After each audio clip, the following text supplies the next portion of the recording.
Baik saudara yang berbahagia, mudah-mudahan senantiasa sehat, senantiasa diberi rahmat dan barokah oleh Allah Subhanahu wa taala, dan mudah-mudahan hatinya senantiasa merasa bergembira. Baik, kita lanjutkan untuk kajian fikih ibadah kita. Yang pada hari ini kita masih melanjutkan tentang fikih ibadah sholat. Yang sebelumnya kemarin sudah kita bahas tentang fikih ibadah sholat munfarid, kemudian dilanjutkan fikih ibadah sholat berjamaah, dan sekarang yaitu masuk ke fikih ibadah sholat sunnah dan sholat khusus. Landasan yang bisa kita jadikan sebagai awal untuk berbicara tentang sholat sunnah yaitu adanya satu riwayat yang diceritakan oleh sahabat Tolha bin Ubaidillah. Ja'a rajulun ila Rasulillahi sallallahu alaihi wasallam min ahli Najd sa'ira ra'si nasma'u dawiya sautihi wala nafqahu ma yakulu hatta dana fa idza huwa yas'alu anil Islam. Faqala Rasulullah sallallahu alaihi wasallam khamsu shalawatin fil yaumi wal lailah. Faqala hal alayya ghairuha? Qala la illa an tatawwa. Muttafaqun alaih. Sahabat Tolha bin Ubaidillah menceritakan bahwa satu saat ketika Rasulullah sedang bersama-sama dengan para sahabatnya, tiba-tiba datang menghadap kepada beliau, kepada Rasulullah, seorang lelaki dari Najd, kan disebut ahli Najd, penduduk Najd. Najd itu pada saat itu adalah satu wilayah di Arab Saudi yang berada di pedalaman, di gunung. Jadi yang datang ini adalah orang gunung, ya, orang desa, ya, orang pedalaman. Yang digambarkan oleh sahabat Ubaidillah itu sa'iro ro'si, rambutnya tidak teratur, rambutnya acak-acakan. Ya karena mungkin ya jarang mandi, ya mungkin orang ini juga karena dari pedalaman itu ya keadaannya jadi tidak terawat gitu ya. Nasma'u dawiya sautihi wala nafqahu ma yaqul. Kemudian orang ini berbicara, cuma yang didengar oleh para sahabat saat itu hanya suaranya, tapi tidak mengerti apa yang dikatakannya. Mungkin karena bahasa pedalaman juga itu ya, atau mungkin yang diucapkan, yang dibicarakan itu tidak jelas terdengar ya.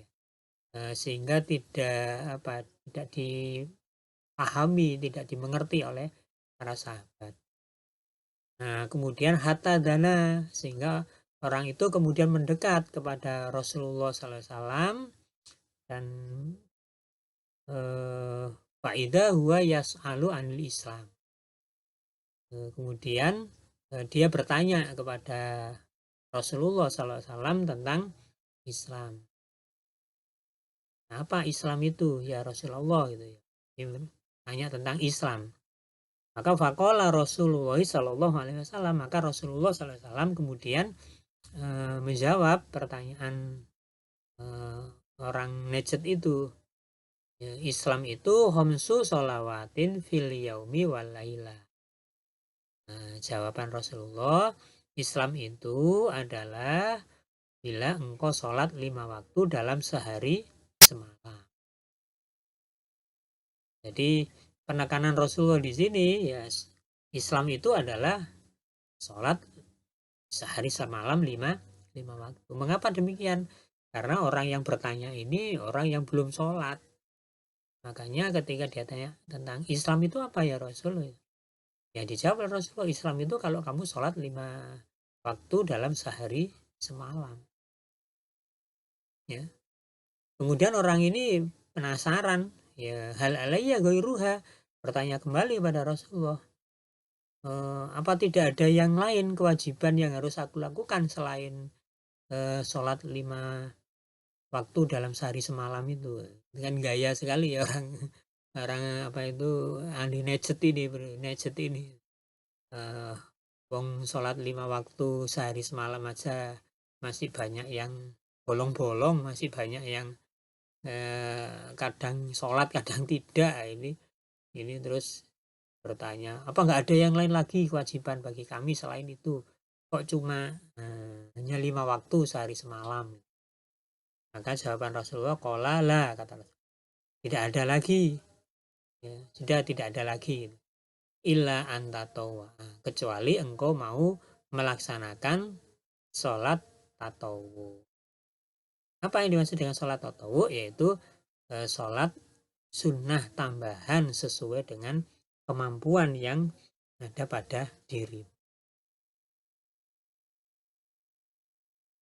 Nah, berdasarkan dari riwayat itu, maka setelah sholat 5 waktu dalam sehari semalam, maka ada sholat tambahan berikutnya yang disebut dengan sholat tatawu. Nah, sholat tatawu inilah yang kemudian juga disebut dengan istilah sholat sunnah.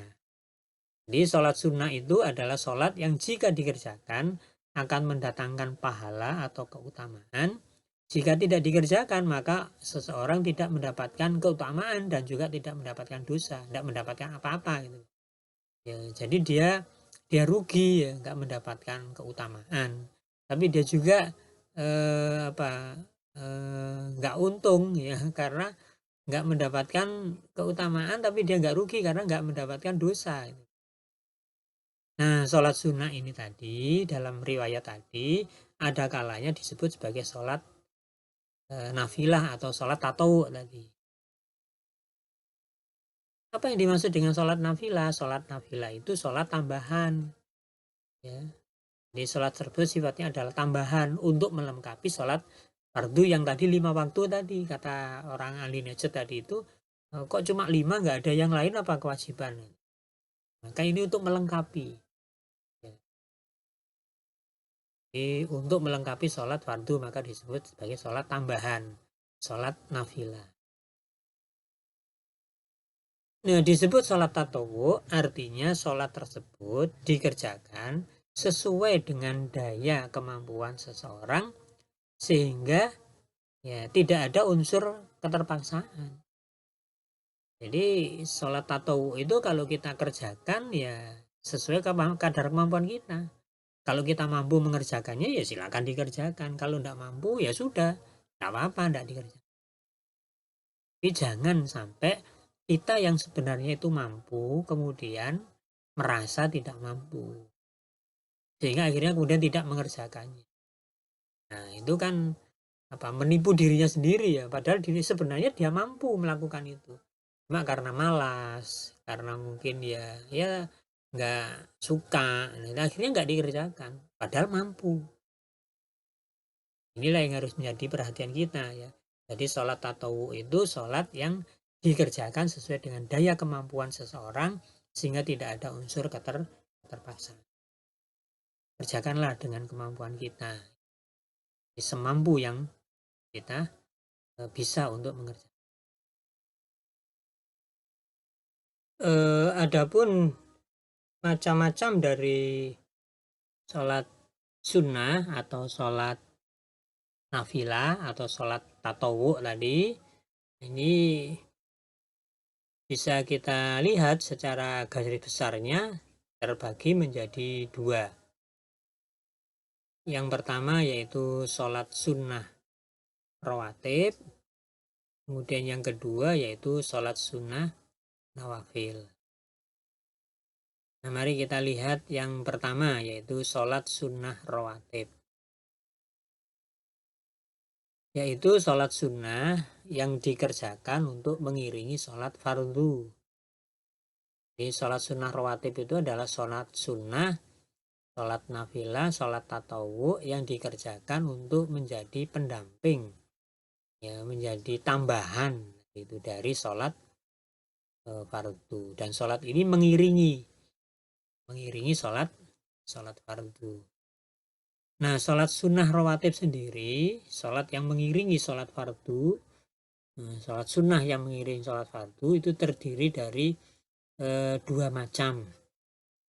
Yang pertama yaitu sholat sunnah rawatib qobliyah, yaitu sholat sunnah rawatib, sholat sunnah yang mengiringi sholat fardu tadi, yang dikerjakan sebelum seseorang mengerjakan sholat fardu. Jadi sholat sunnah rawatib qobliyah itu dikerjakan sebelum seseorang itu melaksanakan ibadah sholat fardu. Nah, waktunya tentu mulai dikerjakan bila waktu sholat fardu itu sudah masuk. Jadi jangan dikerjakan sebelum waktunya datang. Ya. Misalkan sholat rawatib qobliyah sebelum subuh, maka ya tunggu sampai waktu subuh itu masuk. Begitu waktu subuh itu masuk, nah sudah mulai dikerjakan sampai kemudian mengerjakan sholat subuh atau sholat subuh mulai dikerjakan. Jadi patokannya sebenarnya bukan azan, ya. Patokannya bukan azan. Mengapa? Karena bisa jadi orang mengumandangkan azan itu waktunya sudah lewat beberapa saat gitu ya, karena mungkin muadzinnya belum datang, atau mungkin ya karena mungkin muadzinnya ketiduran, sehingga tidak bangun-bangun, sehingga azannya menjadi terlambat. Nah, kalau menunggu azan dikumandangkan ya nanti waktunya sudah mendekati sholat fardu dikerjakan. Jadi patokan untuk awal waktu melaksanakan sholat rawatib qobliyah itu apabila waktu sholat fardu itu sudah masuk, baik adzan sudah dikumandangkan ataupun adzan telah dikumandangkan. Adapun macam-macam dari sholat sunnah rawatib qobliyah itu yang pertama yaitu 2 rakaat sebelum subuh. 2 rakaat sebelum subuh yang juga sering disebut dengan istilah 2 rakaat sunnah fajar. Yang oleh hadis Aisyah itu dikatakan rakaatain khafifatain. 2 rakaat ringan. Mengapa ringan? Karena bacaan surat di dalam sholat qobliyah subuh ini itu surat Al-Kafirun dan surat Al-Ikhlas, sehingga ringan ya dibandingkan dengan yang lain. Dan sholat 2 rakaat sebelum subuh atau sholat sunnah fajar ini keutamaannya lebih baik daripada dunia dan seisinya. Ini luar biasa ini. Makanya sholat ini tidak pernah ditinggalkan oleh Rasulullah.